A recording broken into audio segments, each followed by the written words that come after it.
All right. Hey, what's up? So this is going to be short and sweet. This was played a few years back with a Class A player, Wesley Prohov. A very good player, attacking, good in tactics. Strategically, he makes some errors sometimes, but he's giving me some really good games.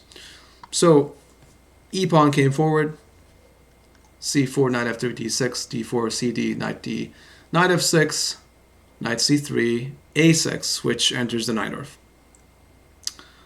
Bishop g5, which was very popular in the 50s and 60s. So what we ended up playing is, this is the old main line, by the way, bishop g5, what is known as the poison pawn of the Najdorf Sicilian. So the poison pawn is this one, for those that may not know.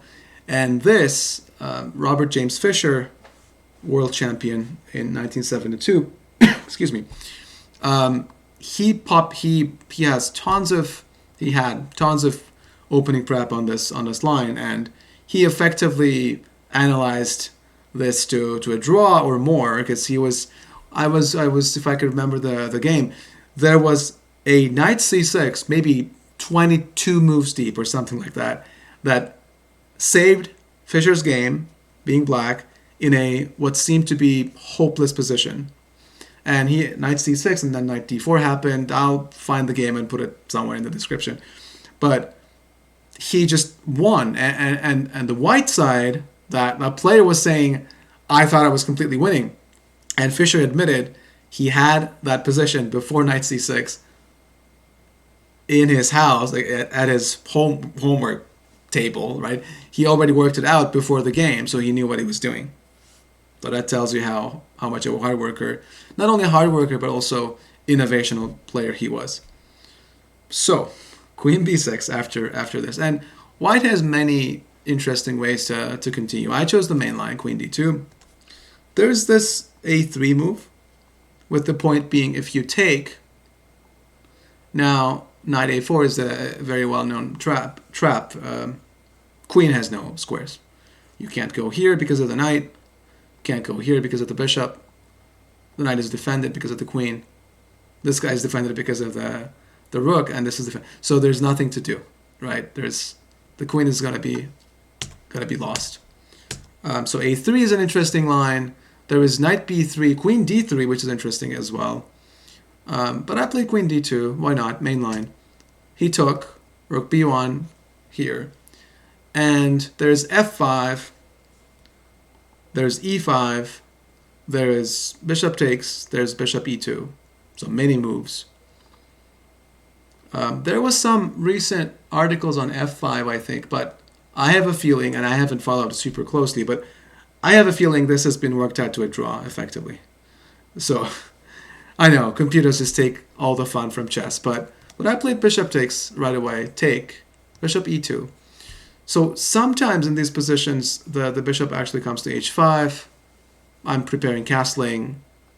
And notice, he only has one piece out, whereas I have 1, 2, 3, 4, 5 pieces out. And yet, it is black who's better. So go figure. There's tons of sharp play with winning chances for both sides.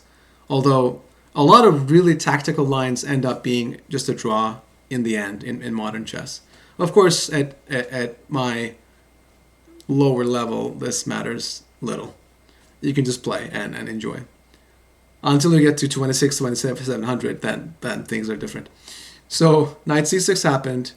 And here I think I made a slight inaccuracy. I played knight b3, which is fine, but time is of the essence in this kind of position. So taking would be better. Take, castle, and then try to lift the rook sometimes like this, because the black king is definitely going kingside, right? King h1. Sometimes e5 and knight e4 happens in these positions. That's not the knight took a knight e4. So it would be a slightly better choice than what I did with knight b3. Bishop g7, he's developing, I'm developing. So far, so normal. Castle, rook f3. I remember considering f5. I have it in my notes, but after knight e5. So notice this, right? Every time you make a move, you give up control of something. And again, Fischer, we're thinking of Fischer tonight quite a bit. You gotta give squares to get squares, but here, that's what he said. But here, e5 is too big a square to give to the knight. And what exactly are we gaining? Like, taking here is not a good idea. You just take. And I'm not doing that great, right? Okay, so that's why I didn't play f5. I just played rook f3. It makes sense. And another thing is revealed. If in this line, castle, bishop e7, right? If I took on c6, right? So if this line happened, say bishop e7. Now after rook f3, let's say castle. Is that I don't know if it's a bad idea. It might be, but castle, king h1, and one idea is knight discovery, like so. Notice the rook is unleashed on the queen. So if you just do something not very smart, knight d5 will actually end the game. This is not check anymore. That's why I tucked the king in the corner, right? And now I can do a lot of bad things to black. One of the simple things being this, this, this. And now, amazingly, queen f2, rook f1, queen h4, rook h3, queen's trapped once again. Queen a5, queen a5, rook g3, oops, check. And I'll take your queen next, right? And, well, there is nowhere else. There is queen a7, but that's so far away. After f5, you're just getting squashed on the queen side. I just imagine let's try to play a move, but I'm just mating you here. Here, check, mate. So that's why one of the reasons why knight c6 here instead of knight b3 would be a little bit better. But anyhow, this all happened in the game. Rook f3 happened. f5, which makes sense, right? One thing I want to do is to do this, and then queen comes in, maybe g5. I don't want to blunder my queen, rook g3. So f5 makes sense. And again, black is holding quite nicely. I played rook g3, makes sense. Here's the point. Sometimes you post your pieces effectively, but you don't necessarily have a threat. Like in this position, once again, if these knights were not on the board, maybe I'd be considering queen d4. Even then, though, queen c5. Oh, actually, never mind. Then rook g7 check wins the game. So again, I don't want to criticize my decision too much, but what I'm trying to say is I don't really have a threat. Maybe he didn't like the pawn structure after something like b5, which is a bad move. ef is actually quite good for white.